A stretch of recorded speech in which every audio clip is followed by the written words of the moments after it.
नमस्कार सखींनो. आज आपण कुठे चाललो आहे? Any guess? आज सकाळी कॉलेज होतं.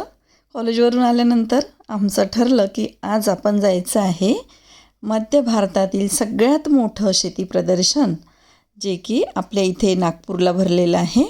नागपूर युनिव्हर्सिटी कॅम्पस अमरावती रोडला हे प्रदर्शन आहे. त्याला आपण ॲग्रोव्हिजन असं आपल्या लाडके नेते नितीन गडकरी साहेबांचं विजन आहे की आपल्या शेतकऱ्यांना नवीन नवीन टेक्नॉलॉजी, नवीन जगाशी आपला शेतकरी कसा पोहोचेल यासाठी त्यांचं जी तळमळ आहे ती आपल्याला ॲग्रोव्हिजन मधून पाहायला मिळते. तर आम्ही दरवर्षी या ॲग्रोव्हिजनला भेट देत असतो आणि तसंच यावर्षीसुद्धा आम्ही जाणार आहोत ॲग्रोव्हिजन बघायला.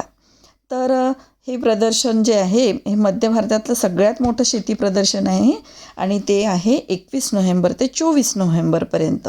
तर आजचा 22 नोव्हेंबर दिवस शनिवार आणि आज आपण निघालो आहे हे ॲग्रोव्हिजन बघायला. तर खूप मोठा युनिव्हर्सिटीचा परिसर आहे आणि या परिसरामध्ये हे प्रदर्शन आपल्यासाठी ठेवलेलं आहे. तर यामध्ये अनेक स्टॉल आहेत, सजवून ठेवलेले आहेत. या शेतकऱ्यांनी आपल्या बी बियाण्यांची वेगवेगळी व्हेरायटी इथे बघायला मिळते. नवीन नवीन ट्रॅक्टर्स आणि सगळं काही. तर आपण इथे आपली शेतकरी नोंदणी करून घेतली. या ठिकाणी एक फॉर्म भरायचा होता, तिथे फॉर्म भरला आणि ही नोंदणी केली. इथे ते फॉर्म नेऊन दिल्यानंतर आपल्याला एक आय कार्ड मिळतं. ते आय कार्ड घातलं आणि पुन्हा आणखी चालायला लागलं. तर इथे आल्यानंतर लक्षात आलं की खूप मोठा परिसर तर आहेच, हे तर मला माहीतच होतं, परंतु इथे इतक्या गाड्यांची रांग होती आणि इतके लोक होते की म्हणजे खूप लांबून आम्हाला चालत यावं लागलं. खूप लांबून चाललं कारण इथे गर्दी खूप वाटली नाही, कारण परिसर त्यांनी खूप मोठा घेतला. परंतु इथे वेगवेगळ्या राज्यातून, कारण मध्य भारतातलं पूर्ण एक प्रदर्शन होतं, त्यामुळे आणि आजूबाजूच्या खेड्यापाड्यातून वेगवेगळ्या जिल्ह्यांमधून इथे बरेच शेतकरी आपला कृषी प्रदर्शनामध्ये आले होते आपल्या नॉलेजमध्ये भर पडायसाठी. खूप छान ते बाहेर वगैरे त्यांनी छान सजवून आणि ते व्यवस्थित स्टॉल लावायसाठी त्यांना वेगवेगळी म्हणजे जागा दिली आणि खूप छान स्टॉल सजवले. इथे ना कापसाचं म्हणजे आपलं महाराष्ट्र विदर्भ म्हटलं तर कापसाचं खूप मोठी मार्केट आहे आणि त्यासाठी त्यांचं बियाणं पण त्यांनी वेगवेगळ्या प्रकारचे बियाणं या ठिकाणी होते. तर ते बियाणं वगैरे सगळं बघितलं. या ठिकाणी आम्ही आलो. इथे एक ड्रोन बघितला. हा ड्रोन ना फवारणीसाठी, हे गाय वासरू धान्य म्हणजे काय कृषी खाद्य म्हणजे जनावरांसाठीचा खाद्याचा स्टॉल होता. इथून मग आम्ही आलो कोठारी इरिगेशन इथे आलो. तिथे आम्ही ठिबक सिंचनाचं बघितलं आणि बरीच माहिती त्यांनी आम्हाला इथे दिली. इथे स्क्रीनवर तिथे लावलेलं होतं सगळं, आम्हाला त्यांनी समजावून सांगितलं. आणि महत्त्वाचं म्हणजे ना, आम्हाला इथे बोलताना त्यांनी बरंच काही माहिती घेतली आम्ही आणि त्यांनी एक ड्रॉ ओपन केला. त्याच्यामध्ये मला हे एक बक्षीस मिळालं. तर आता हे बक्षीस आम्ही उघडून पाहत असताना खूप थट्टा मस्करी झाली.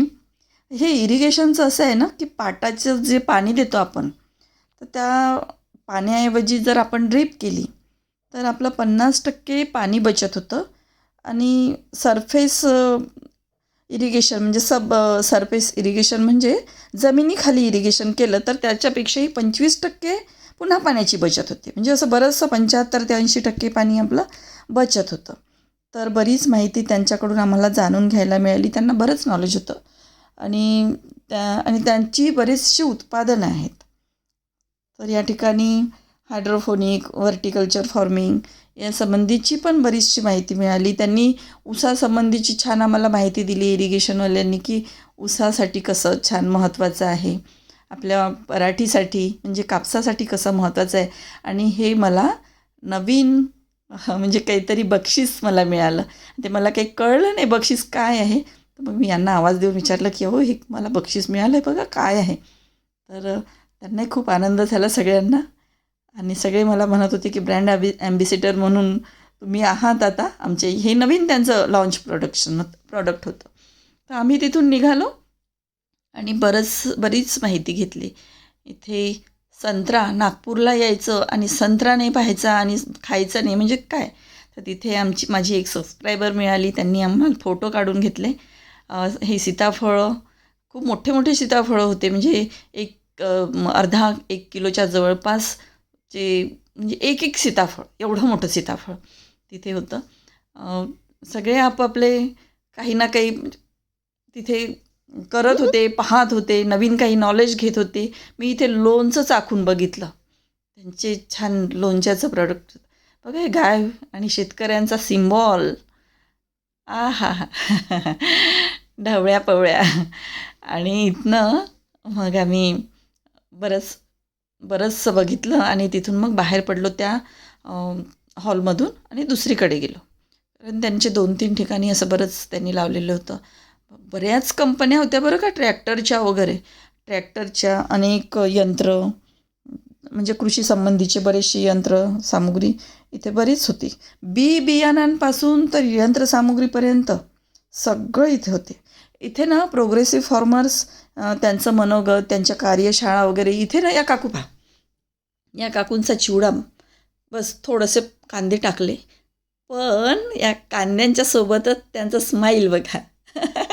त्यांच्या स्माईलनी सगळं काही फेल होऊन जात होतं आणि त्यांच्या स्माईलनी चिवडा हा जिंकत होता. इथे आलो आम्ही, तर या दादांकडे हळद खूप छान होती आणि तिथून आम्ही हळद वगैरे थोडी घेतली. हळद म्हणजे ओली हळद. आपण टाकूया याचं लोणचं, आणि मी नवीन ब्लॉगमध्ये तुम्हाला लोणचं सांगेल पण. तर इथे आलो, नवीन टेस्ट काही होत्या. गव्हाचा चिवडा. हे यंत्र जे आहे ना, हे यंत्र जमिनीचं मॉइश्चर हे करत होतं. आणि हे जे यंत्र आहे, हे यंत्र कापूस वेचणी करत होतं. तर JCB. इथे आलो. इथे ना आदिवासी समुदाय किंवा आदिवासी काय म्हणतात त्याला, मंडळाकडनं हे बांबूपासून त्यांनी लॅम्प, तर कपं, खुर्च्या, सगळे काही असं साहित्य त्यांनी तयार केलेलं होतं. खूप सुंदर सुंदर साहित्य या ठिकाणी होतं. तर आम्ही हे बघितलं. खूप छान असं साहित्य होतं, बैलबंडी वगैरे त्यांनी, आणि हे बांबूच्या झाडापासून तयार केलं, हे त्यांचं प्रदर्शन दाखवायचं होतं. इथे आलो आम्ही, सेल्फी पॉईंटवर सेल्फी घेतला एक, आणि तिथून आम्ही बाहेर पडलो. फूड कोर्टला गेलो, परंतु फूड कोर्टमध्ये काहीही आम्हाला दिसलं नाही, पूर्ण खाली पडलेला होता. मग तिथून आम्ही बाहेर पडलो आणि आता आपल्या समोर चाललो. हा युनिव्हर्सिटीचा परिसर खूप मोठा आहे. सुरुवातीला ना मी इथे मी एज्युकेशन जेव्हा केलं काही, तर इथे मी फॉर्म भरायला यायची, तर मला परिचयाची आहे ही जागा. बाहेर निघालो तर बाहेर रस्त्याने सुद्धा इतकी गर्दी की खूपच. आणि अशा प्रकारे इथे आम्ही संपलो, म्हणजे इथे आमचा स्टॅमिना संपला. तर आजचा हा व्हिडिओ तुम्हाला आवडला असेल तर कमेंट करून नक्की सांगा, लाईक करा आणि सबस्क्राईब करा, आणि पुन्हा भेटूया अशा छानशा व्हिडिओमध्ये.